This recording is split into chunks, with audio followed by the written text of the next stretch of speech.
if you will, close your eyes for me. Everyone, close your eyes. I will tell you when to open them again, I promise. But close your eyes. Imagine for a moment being blind. Either from birth or an accident, the ability to see is ripped from you. You can't work, not really. You can't navigate the wilderness or difficult terrain by yourself. You are entirely dependent on your friends and family. You hear of a man who is rumored to help people like you. You've heard that a friend of yours who is also blind can see now because of this man.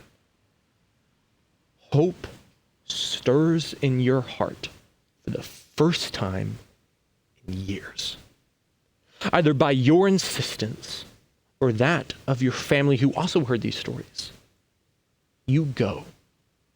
You travel for days, stumbling over rocks and rivers, roots and cobblestone. You hear his voice first. The kindness, compassion, and power in that voice is unlike anything you've ever heard. You can feel him near you as your friends or family guide you closer to him. Without knowing how, you can feel him gazing at you. He gets closer and places a hand on each of your shoulders. Then, in a quiet voice, he whispers, "It's time to see now." And the first image you see after blinking your eyes from the blinding light now seeping into them is a smiling face and tears that match your own. The man squeezes your shoulders after a long moment and then moves on to the hundreds of people you see gathered around him. You stick around, either by yourself or with your family. You hang on to his every word. After a few days, he sits you and your group down along with everyone else, also abuzz with conversation and excitement. And his students start to pass out food. The man who healed you, who gave you back your sight, is now feeding you. No charge, no conditions, not even the requirement that you follow him. Just unconditional kindness, the likes of which you've never experienced before. You can open your eyes now. Let that sink in for a moment. The weight of it, the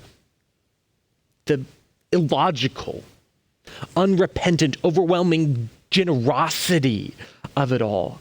This, in a nutshell, is a story that reflects God's heart for his kids.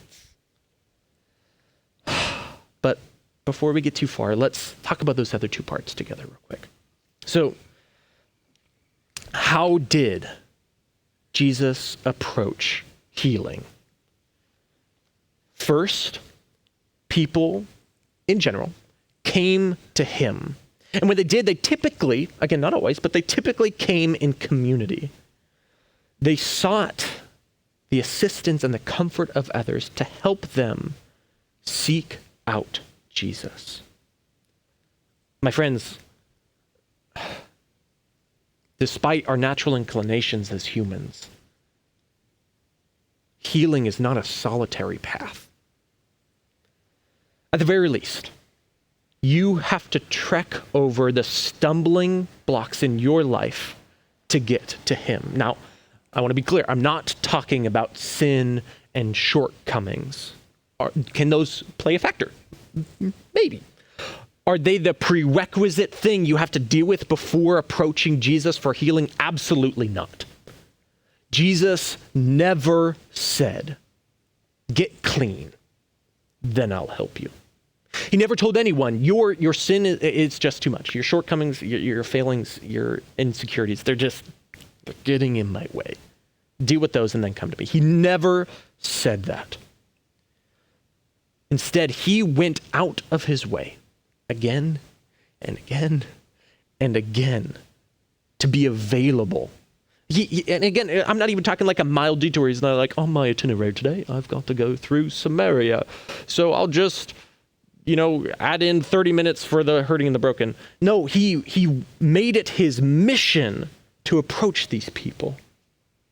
The unclean, the broken, the rejected. Mind you, he didn't force them to come. He didn't corner them. But he was nearby.